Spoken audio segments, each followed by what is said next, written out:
Hello everyone, आज है 22 मई और इस सेशन में द हिंदू एडिटोरियल का वोकेबलरी कवर करते हैं। तो चलिए सेशन स्टार्ट करते हैं। जल्दी से वीडियो को लाइक कर दीजिए और चैनल पे नया है तो जल्दी से चैनल को सब्सक्राइब कर लीजिए। साथ में पेन और पेपर जरूर रखिएगा और जो भी वर्ड कवर कराया जाएगा उससे साथ में नोट भी करते रहना है, क्योंकि यहाँ पे काफ़ी इंपॉर्टेंट वर्ड कवर कराया जाता है जिससे बहुत सारे क्वेश्चन आपके एग्जाम में आते भी हैं। तो चलिए देखते हैं वर्ड। सबसे पहला वर्ड है डिस्पेंसेशन। डिस्पेंसेशन में देख रहे होंगे लास्ट में आई ओ एन आया है, तो जब भी वर्ड के लास्ट में आई ओ एन दिखे वो वर्ड नाउन की तरह काम करेगा। तो वर्ड के साथ साथ हम लोग क्या देखें, पार्ट्स ऑफ स्पीच, और ठीक है। और पार्ट्स ऑफ स्पीच जहाँ भी हम लोग को आएगा कि कैसे पहचानना है ये भी डिस्कस करेंगे, ताकि इससे इजीली हम पहचान पाएँ आने वाले एग्जाम में कि कौन सा पार्ट्स ऑफ स्पीच दिया हुआ है। तो आई ओ एन क्या हो गया, एक नाउन सफिक्स हो गया, इस वजह से डिस्पेंसेशन यहाँ पे एक नाउन हो गया। चलिए इसके इंग्लिश मीनिंग को देखते हैं। तो इसका मीनिंग होता है एग्जाम्पशन फ्रॉम रूल और यूजुअल रिक्वायरमेंट। यानी कि मान लीजिए कि कोई ऐसा बंदा है या कोई ऐसा जिसे क्या कर दिया गया, एग्जाम्प्ट कर दिया गया है, यानी कि कोई नियम है, कानून है, उससे उसको अलग कर दिया गया, उससे उसे मुक्त कर दिया गया है, छूट दे दिया गया है। या यूजुअल जो भी रिक्वायरमेंट है उससे उसको क्या कर दिया गया, एग्जाम्प्ट कर दिया गया, छूट दे दिया गया है।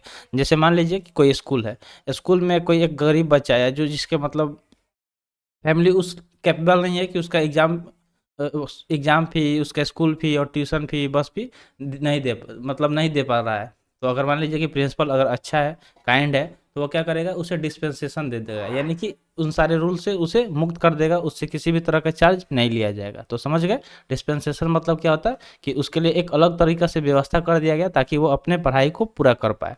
तो सिनोनिम्स की अगर हम बात करें तो डिसबर्समेंट हो जाएगा, अलॉटमेंट हो जाएगा, अपॉइंटमेंट या फिर अपॉर्चमेंट। तो ये सारे सिनोनिम्स जाएंगे, ठीक है। डिसबर्समेंट, अलॉटमेंट, अपॉइंटमेंट या फिर अपॉर्चमेंट। देख रहे हैं यहाँ पे जो भी सिनोनिम्स में वर्ड दिया गया सबके लास्ट में एम ई एन टी आया है। तो एम ई एन टी भी क्या है, एक तरह का सफिक्स है जो कि एक नाउन सफिक्स है। तो जब भी वर्ड के लास्ट में चाहे आप आई ओ एन देख लीजिए या फिर एम ई एन टी देख लीजिए, वो वर्ड नाउन की तरह काम करेगा। तो इस तरह बहुत सारे सफिक्स है, जब भी वर्ड में आएगा हम लोग डिस्कस करेंगे साथ में। तो यहाँ पे पिक्चर में भी देख सकते हैं, तो यहाँ पे रिलेवेंट पिक्चर हम इंसर्ट कर देते हैं ताकि आप इजीली वर्ड को याद कर पाएँ, ठीक है। तो चलिए बढ़ते हैं नेक्स्ट वर्ड की तरफ। नेक्स्ट वर्ड है ब्यूरोक्रेसी। ब्यूरोक्रेसी की बात करें तो यहाँ पे एक नाउन की तरह काम कर रहा है, जिसका मीनिंग होता है a system of government in which most of the important decisions are taken by state officials rather than elected representative. यानी कि स्टेट मतलब ऐसा गवर्नमेंट, ठीक है, गवर्नमेंट का ऐसा सिस्टम यानी कि तंत्र जिसमें जितने भी मोस्ट इंपॉर्टेंट डिसीजन है, निर्णय है, वो किसके द्वारा लिया जा रहा है, तो स्टेट के ऑफिशियल्स द्वारा, ना कि जो भी इलेक्टेड रिप्रेजेंटेटिव है उसके द्वारा। यानी कि जो भी चुना हुआ प्रतिनिधि है उसके बजाय स्टेट के जो ऑफिशियल्स है उनके द्वारा जो भी मोस्ट इंपॉर्टेंट डिसीजन लिया जाता है, वैसे सिस्टम को ब्यूरोक्रेसी बोला जाता है। यानी कि नौकरशाही इसका हिंदी मीनिंग हो सकता है।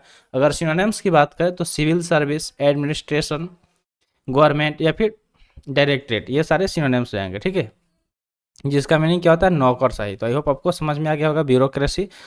चलते हैं नेक्स्ट वर्ड की तरफ। थर्ड वर्ड है इनकम्बेंट्स। इनकम्बेंट्स की बात करें तो एक एडजेक्टिव की तरह काम कर रहा है, जिसका मीनिंग होता है necessary for someone as a duty और रिस्पॉन्सिबिलिटी। मतलब कोई चीज़ जो क्या नेसेसरी हो, किसी के लिए आवश्यक हो, ठीक है, क्या हो, आवश्यक हो, एज ए ड्यूटी और रिस्पॉन्सिबिलिटी, यानी कि ड्यूटी या फिर रिस्पॉन्सिबिलिटी के तौर पे उसको इनकम्बेंट्स बोलते हैं। यानी कि अवलंबी, इसका हिंदी में हो जाएगा, क्या हो जाएगा, अवलंबी। अगर सिनोनिम्स की हम बात करें तो बाइंडिंग, ऑब्लिगेटरी, मैंडेटरी या फिर necessary. Binding, obligatory, necessary, mandatory, ये सारे इसके सिनोनिम्स जाएंगे इनकम्बेंट्स के, जिसका मीनिंग होता है कोई चीज़ जो क्या आवश्यक हो, ड्यूटी या फिर रिस्पॉन्सिबिलिटी यानी कि जिम्मेदारी के लिए। नेक्स्ट वर्ड की बात करें तो नेक्स्ट वर्ड है एक्साइज, ठीक है, एक्सरसाइज नहीं है, ठीक है, ये एक्साइज है। तो एक्साइज यहाँ पे एक नाउन की तरह काम कर रहा है, जिसका मीनिंग होता है ए tax levied on certain goods and commodities produced or sold within a country and on license granted for certain activities। यानी कि ये एक तरह का टैक्स है, ठीक है, यानी कि ये टैक्स है। टैक्स मतलब क्या होता है, कर जो लगाया जाता है सर्टेन गुड्स, यानी कि कुछ ऐसे गुड्स यानी कि जो सामान होते हैं, या कमोडिटी यानी कि प्रोडक्ट्स है, जिसे प्रोड्यूस किया जा रहा है, यानी कि उत्पाद किया जा रहा है, बेचा जा रहा है किसी एक देश में, और उसके जो लाइसेंस है उसके लिए या कुछ एक्टिविटीज़ के लिए जो टैक्स लगाया जाता है उसको एक्साइज बोला जाता है। यानी कि इसका हिंदी मीनिंग उत्पाद शुल्क हो जाएगा। यानी कि कोई चीज़ जो उत्पाद करके बेचा जा रहा है उसके ऊपर लगाया जाने वाला टैक्स को एक्साइज बोलेंगे। जैसे आप देखते हैं कि अगर कोई भी आप प्रोडक्ट खरीदे, ठीक है, तो जब जहाँ पे लिखा रहता है ना प्राइस, तो एमआरपी लिखा रहेगा, ठीक है। और इस तरह का ब्रैकेट में लिखा रहेगा इंक्लूसिव ऑल टैक्सेस, ठीक है, इंक्लूसिव ऑल टैक्सेस, यानी कि उस पर क्या किया गया, टैक्स दिया गया है उस कंपनी द्वारा उस प्रोडक्ट को बनाने के लिए, ठीक है। और उसमें वो सारे टैक्स इंक्लूड है जो एमआरपी वहाँ पे दिया गया है। सिनोनिम्स की बात करें तो सरचार्ज, टैरिफ, कस्टम्स या फिर ड्यूटी, ये सारे सिनोनिम्स आएंगे। सरचार्ज हो गया, टैरिफ, कस्टम्स या फिर ड्यूटी, ये सारे क्या हो गए, सिनोनिम्स हो गए किसके, एक्साइज के, जिसका मीनिंग होता है उत्पाद शुल्क, यानी कोई चीज़ जिसका उत्पादन किया जा रहा है और उस पर जो सरकार को टैक्स दिया जा रहा है उसको एक्साइज बोला जाता है। नेक्स्ट वर्ड की बात करें तो नेक्स्ट वर्ड है एक्सटॉर्शन। ये भी एक नाउन की तरह काम कर रहा है। स्टार्टिंग में ही आपको बताए थे कि आईओएन एक नाउन सफिक्स है, इसलिए एक्सटॉर्शन यहाँ पे एक नाउन हो गया। इसका मीनिंग होता है obtain something by force, threat और अदर अनफेयर मीन्स, यानी किसी चीज़ को प्राप्त करना, क्या करना, ऑब्टेन, ऑब्टेन मतलब होता है प्राप्त करना, कैसे, तो बाय फोर्स यानी कि बलपूर्वक, थ्रेट्स यानी कि धमकी देकर, ठीक है, धमकी देकर, या फिर अनफेयर मीन्स यानी कि गलत तरीके से, अनफेयर मीन्स मतलब गलत तरीके से किसी चीज़ को प्राप्त करना, उसको एक्सटॉर्शन बोलते हैं, यानी कि जबरन वसूली। किसी के साथ क्या कर रहे हैं कि जबरन वसूली कर रहा है। जैसे मान लीजिए कि कोई ठेला वाला है जो मान लीजिए कि मार्केट में आके अपना कुछ बेच रहा है और उससे जो वहाँ का थोड़ा सा गुंडा टाइप का है, वो क्या करेगा, उससे टैक्स वसूलने लगता है कि चल तू यहाँ पे ठेला लगाया, इसका पैसा निकाल, तो उसको ही एक्सटॉर्शन बोला जाता है, यानी कि जबरन वसूली किया जाता है गुंडे मवाली द्वारा, उसको एक्सटॉर्शन बोलते हैं। सिनोनिम्स की बात करें तो कोर्स, इलिसिट, एग्जैक्ट या फिर एक्सट्रैक्ट, ये सारे सिनोनिम्स जाएंगे, ठीक है। कोर्स हो गया, इलिसिट हो गया, एग्जैक्ट हो गया, फिर एक्सट्रैक्ट हो गया, ये सब सिनोनिम्स हो गए एक्सटॉर्शन के, जिसका मीनिंग होता है जबरन वसूली। अब चलिए होमवर्क के बारे में डिस्कस कर लेते हैं। तो होमवर्क में हम आपको यही बोलते हैं कि जो भी वर्ड कवर कराया जा रहा है कोशिश कीजिए उससे सेंटेंस बनाने का। अगर आप वर्ड से सेंटेंस बनाना सीख गए तो आप इजीली वर्ड जो वोकेब्स है उसे ओवरकम कर सकते हैं, यानी कि उसका जो डर है वोकेब्स का फोबिया, उससे आप बाहर निकल सकते हैं। क्योंकि वर्ड से जब आप सेंटेंस बनाएंगे उस दौरान आपको सोचना पड़ेगा, तो इससे आपका जो थिंकिंग कैपेसिटी है वो भी इंक्रीज होगा, और सेंटेंस जब बनाएंगे तो वो वर्ड आपके माइंड में हमेशा के लिए बैठ जाएगा। तो यही काम आपको करना है कि सेंटेंस बनाना है वर्ड से। चलिए देखते हैं नेक्स्ट वर्ड। नेक्स्ट वर्ड की बात करें तो नेक्स्ट वर्ड है स्ट्रक, जो कि एक वर्ब है जिसका मीनिंग होता है hit forcefully and deliberately with one's hand और ए वेपन और अदर इम्प्लीमेंट्स, यानी कि किसी को हिट करना। हिट मतलब क्या होता है, मारना, क्या होता है, मारना, फोर्सिबली यानी कि बलपूर्वक, या हाथ से या फिर किसी वेपन, यानी कि वेपन मतलब क्या होता है, हथियार से, ठीक है, हाथ या हथियार से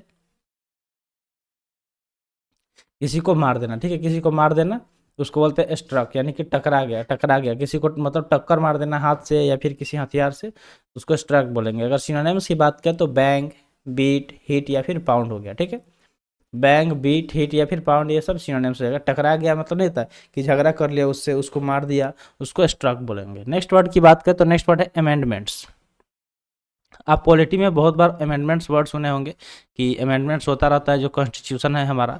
तो आखिर ये अमेंडमेंट्स का मतलब क्या होता है, तो अगर इसके मतलब की बात करें यानी कि मीनिंग का, तो इसका मीनिंग हो जाएगा make minor changes to a text, piece of legislation etcetera in order to make it fair और मोर एक्यूरेट और टू रिफ्लेक्ट चेंजिंग सर्कमस्टेंसेस, यानी कि किसी चीज़ में हल्का चेंजिंग, माइनर मतलब थोड़ा सा परिवर्तन ला देना, चाहे वो किसी तरह का टेक्स्ट हो, पीस हो, लेजिस्लेशन का, तो उसको बोलते हैं अमेंडमेंट्स, ताकि वो क्या हो जाए, फेयरर हो जाए उसको, यानी कि और अच्छा बनाया जा सके, सही बनाया जा सके, और एक्यूरेट यानी कि शुद्ध बनाया जा सके, ताकि क्या हो वो सबके लिए वैलिड हो जाए, उसको अमेंडमेंट्स बोलते हैं। यानी कि अमेंडमेंट्स की बात करें तो इसका मीनिंग हट जाना भी हो सकता है या फिर परिवर्तन हो सकता है, क्या हो सकता है, परिवर्तन या फिर संशोधन, ठीक है। ये सारे इसके सिनोनिम्स हो जाएंगे, तो बहुत सारे इसके सिनोनिम्स हो जाएंगे, यानी कि इसका हिंदी मीनिंग हो जाएगा। सिनोनिम्स की बात करें तो रिवाइज, अल्टर, चेंज या फिर मॉडिफाई, किसी चीज़ में रिवाइज कर देना, ठीक है, उसको सही कर देना फिर से।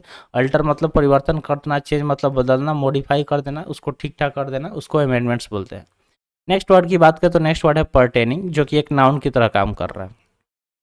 इसका मीनिंग होता है टू एग्जिस्ट और apply in a particular situation और एट ए पार्टिकुलर टाइम, कोई चीज़ जो क्या हो रहा है, अप्लाई हो रहा है या फिर एग्जिस्ट कर रहा है किसी एक खास सिचुएशन या खास टाइम पे, उसको पर्टेनिंग बोला जाएगा। यानी कि कोई चीज़ जो संबंधित हो किसी चीज़ से, किसी सिचुएशन के साथ, किसी समय के साथ, उसको ही पर्टेनिंग बोलेंगे। सिनोनिम्स की बात करें तो कंसर्न, कनेक्टेड, रेफरिंग या फिर रिलेटेड, ये सारे सिनोनिम्स हो जाएंगे। कंसर्न, कनेक्टेड, रेफरिंग या फिर रिलेटेड, ये सारे पर्टेनिंग के सिनोनिम्स हो गए, जिसका मीनिंग होता है संबंधित, यानी कि कोई रिलेटेड नहीं होता है कि कोई चीज़ किससे रिलेटेड है, यानी कि संबंधित है।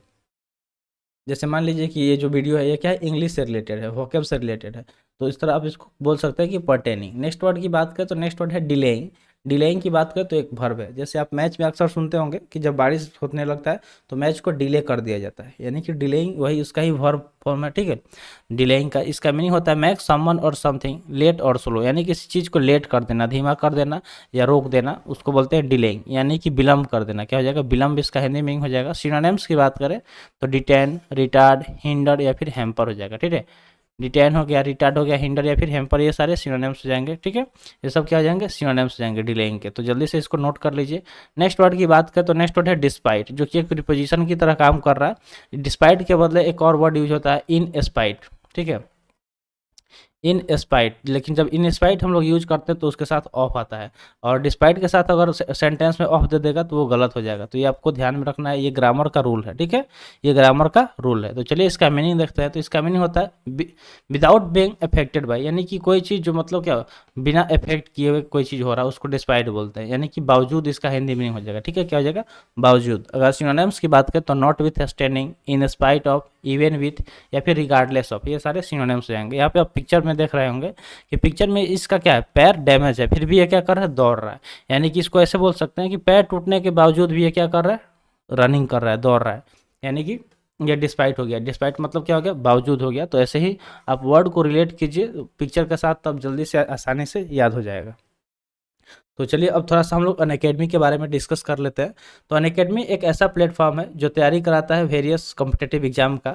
अगर आप भी तैयारी कर रहे हैं किसी भी कॉम्पिटिटिव एग्जाम का, तो सबसे पहले आप यहाँ से क्या करेंगे? अपना गोल सेलेक्ट कर लेंगे। फिर उसके हिसाब से आपको कितने टाइम में प्रिपरेशन करना है, उस हिसाब से आप टाइम सेलेक्ट कर लेंगे। और उसका जब सब्सक्रिप्शन के लिए अप्लाई करेंगे तो वहाँ पे नीचे आपसे रेफरल कोड पूछा जाएगा कि आपके पास कोई रेफरल कोड है।